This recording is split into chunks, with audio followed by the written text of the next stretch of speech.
प्यार हुआ तुमसे। तेरी नजर में देखने के बाद शहबाज शरीफ से संभवतया मोहम्मद यूनुस यही कह रहे हैं कि आपसे कुछ मेरी ज्यादा ही नजदीकियां हो रही हैं। अगर आप परमिट करें तो क्यों ना हम एक दूसरे के गले लगकर अपनी एक नई जीवन की पारी की शुरुआत कर लें। भुला करके अपनी पहली आजादी दूसरी आजादी की तरफ क्यों ना निकल पड़े। तो साथियों, ये जो तस्वीरें आप देख रहे हैं, ये असल मायने में बांग्लादेश के वर्तमान में चीफ एडवाइजर, जो अपने आप को प्रधानमंत्री समझते हैं कि राष्ट्रपति समझते हैं नहीं पता, लेकिन वो जिस व्यक्ति से गले लग रहे हैं वो व्यक्ति है जिसने इन्हें संभवतः बधाई दी होगी कि भैया बधाई हो, तुम भी देश वाले हो, हम भी देश वाले हैं, एक ही मिला था, तोड़कर हम दो कर लिए हैं। खैर, फिलहाल इनके गले को मिलता देख, एक दूसरे के साथ गर्मजोशी से बात करते देख, सवाल बस इतना ही मन में आ रहा है कि ये दोनों एक दूसरे के बहुत करीब जा रहे हैं, और करीब इतने कि क्या एक दूसरे से मिल ही जाएंगे। क्योंकि जब ये दोनों एक दूसरे से देख रहे हैं उस समय पर बहुत सारे अखबारों की हेडलाइंस हैं। जैसे जब शेख हसीना बांग्लादेश छोड़कर निकली थी तब अल जजीरा लिख रहा था कि बांग्लादेश की एक और आजादी, सेकंड इंडिपेंडेंस ऑफ बांग्लादेश, यानी 1971 में वो पहली बार आजाद हुआ और 2024 में वो दूसरी बार आजाद हुआ। तो क्या पता दूसरी बार आजाद होकर लौट के बुद्धू घर चला जाए तो क्या पता इन दोनों के बीच की दूरियां मिट जाएं, क्या पता दोनों एक दूसरे से यूं बाहों में बाहें डालकर भारत के चक्कर लगाएं। सारी बातें आज के सेशन में हम करेंगे, क्योंकि जब देश बनने तैयार हुए थे उस समय हालात कुछ ऐसे थे। इधर की तरफ पश्चिमी पाकिस्तान, इधर की तरफ पूर्वी पाकिस्तान। ये पाकिस्तान तो दोनों ही थे। 71 में भारत बीच में प्रॉपर आ गया। बोले मैप में ही क्यों रखते हो, रियल में रख लो, तुम्हें अलग कर देते हैं। इधर बांग्लादेश तो इधर पाकिस्तान बना देते हैं।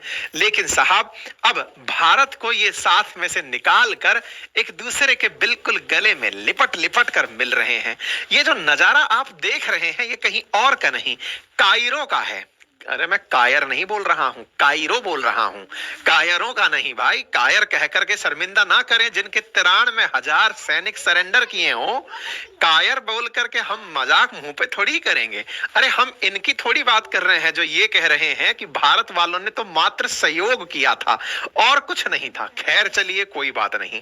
फिलहाल पाकिस्तान और बांग्लादेश एक दूसरे के करीब आ रहे हैं और कह रहे हैं कि यार 1971 का मामला सेटल कर लो। कब तक झगड़ते रहेंगे? बिल्कुल सही कह रहे हो।